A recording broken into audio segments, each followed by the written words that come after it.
Iran తదుపరి supreme leader ఎంపిక పూర్తయింది. ఆయతుల్లా అలీ ఖమీనీ రెండో కుమారుడు ముస్తఫా ఖమీనీ ఎన్నికైనట్లు ఇరాన్ అధికారికంగా ప్రకటించింది. ఇక ఇటీవల అమెరికా ఇజ్రాయెల్ దాడుల్లో అలీ ఖమీనీ మృతి చెందారు.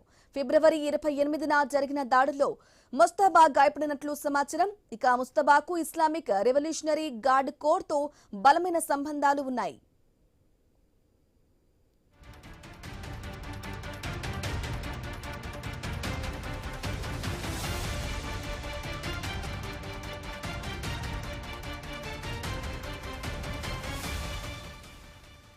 ఇరాన్ తదుపరి సుప్రీం లీడర్ ఎంపిక పూర్తయింది. ఆయతుల్లా అలీ ఖమీనీ రెండో కుమారుడు ముస్తఫా ఖమీనీ ఎన్నికైనట్లు ఇరాన్ అధికారికంగా ప్రకటించింది. ఇక ఇటీవల అమెరికా ఇజ్రాయెల్ దాడుల్లో అలీ ఖమీనీ మృతి చెందారు. ఫిబ్రవరి 28న జరిగిన దాడుల్లో ముస్తఫా గాయపడినట్లు సమాచారం. ఇక ముస్తఫాకు ఇస్లామిక్ రెవల్యూషనరీ గార్డ్ కోర్ తో బలమైన సంబంధాలు ఉన్నాయి.